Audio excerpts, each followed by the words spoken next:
10 times rich kids went terribly wrong. Being born into generational wealth is perhaps the best thing to happen to someone. Not only do you get to go on expensive trips, but you also walk away scot-free if you commit murder. With that said, you'd want to avoid the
apprehended, but Zahir Jadoon and the Hitman remain at large. Number 4. Backseat Driving. There's nothing worse than a backseat driver. Or perhaps there is if the backseat driver is a rich, spoiled brat. In May 2021, Param Sham was cruising on the streets in his Tesla, all cozy in the backseat with his feet propped up in the center console. And if you think he'd had a chauffeur, then no, he didn't. The driving seat was completely empty. Of course, his little joyride ended when concerned drivers alerted the authorities about the car with no driver on the I-80 interstate.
But that's not what happens when you're the son of a wealthy Thai businessman. The police didn't even administer any alcohol or drug tests. And now Janapab Virapun walks free, even though he was driving at 240 kilometers per hour. Number 8. Crashing dad's Lamborghini. In October 2021, a teenage boy who, we might add, was the son of a filthy rich businessman was sentenced to 9 months in a juvenile camp. What was his crime? Killing a woman in Los Angeles. He was driving a Lamborghini when he crashed straight into a car. It's hard to imagine a 17-year-old as a killer, but that's who ended Monique Munoz's life. With vehicle manslaughter on your resume, you'd expect the judge to hand out the maximum punishment, but that's not what happened. It has nothing to do with him being remorseful and everything to do with his dad's connections with the city politicians. We just hope he doesn't drive a sports car at speeds of 160 kilometers an hour again in the future. Number 9. The Affluent Murderer. If you think that was bad, wait until you hear about the next one. A filthy rich teen was sentenced to next to nothing in 2017. What was his crime? Well, the 18-year-old Cameron Terrell drove the getaway car in the fatal shooting of 21-year-old Justin Holmes. With all the evidence stacked against him, Cameron was charged with 1 count of murder and 2 counts of attempted murder. However, after his parents posted his $5 million bail, Cameron was free to roam the streets once more. Number 10. One less rich boy murderer on the streets. Let this be a lesson to never get close to a rich boy. Dutch national Dran Andreas van der Sloot is not responsible for 1 but 2 murders. The first time he struck was in 2005, killing Natalia Holloway in Aruba in 2005. The second time he struck was in 2010 when he killed Stephanie Flores Ramirez in Lima, Peru.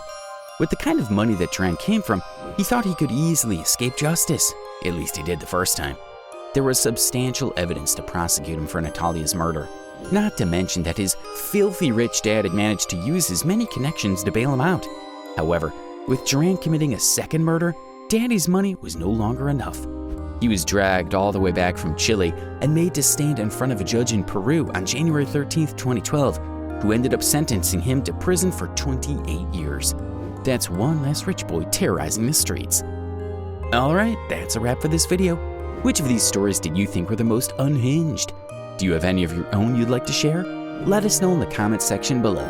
Make sure to leave a like and subscribe to our channel for more videos. Bye now.